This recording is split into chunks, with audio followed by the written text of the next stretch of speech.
Jesus I follow is not the Jesus who has been hijacked by hierarchy, or the Jesus who's been used to promote sentimentality, or sell goods, or inspire fear, or used for controlling purposes.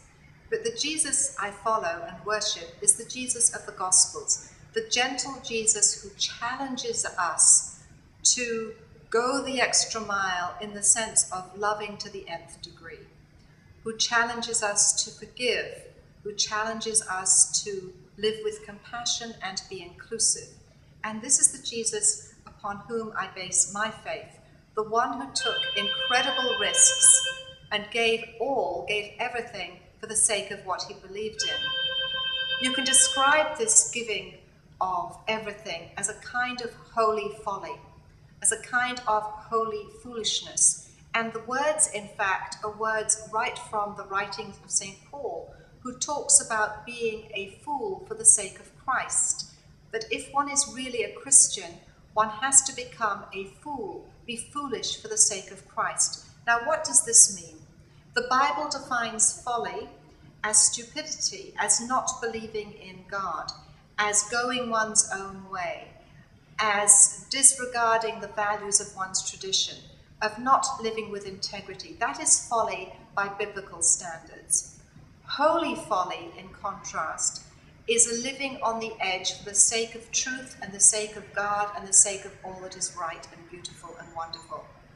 It does not involve stupidity, however, it involves virtue of the highest order, the virtue of self-sacrifice, the virtue of self-emptying, the kind of righteousness that goes far beyond any rules and regulations.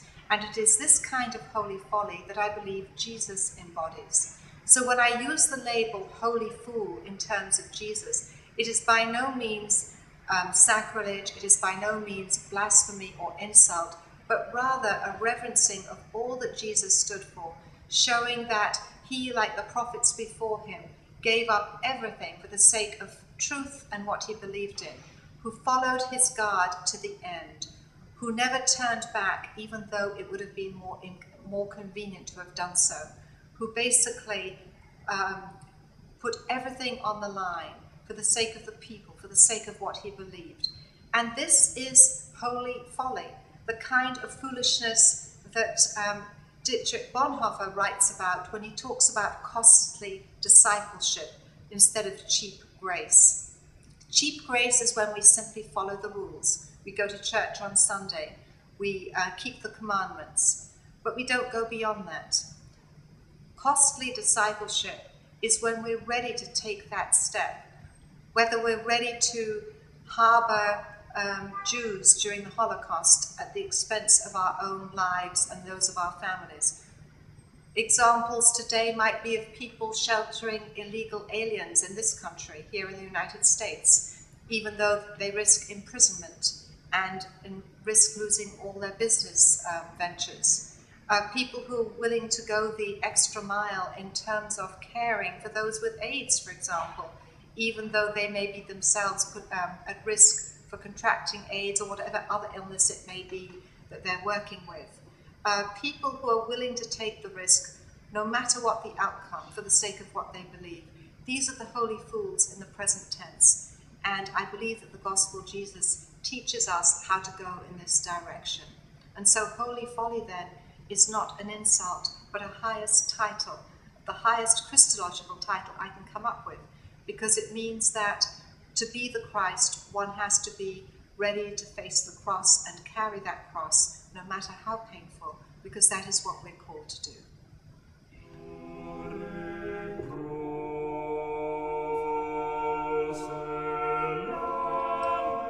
One way of understanding the whole holy fool idea is to look at the character of the medieval jester. Actually, the figure of the jester goes back to ancient times, even though we associate it with the kings and queens of medieval Europe and Renaissance Europe. But the jester is a unique figure, and in Shakespeare's plays, she is a truth speaker, but one who pays the price for telling the truth. So, for example, in King Lear, The jester tells Lear that Lear was a fool for giving away his royal crown, and he puns on the word crown, meaning the crown of the head and the crown that Lear was wearing. And as a result of telling the truth, he gets banished.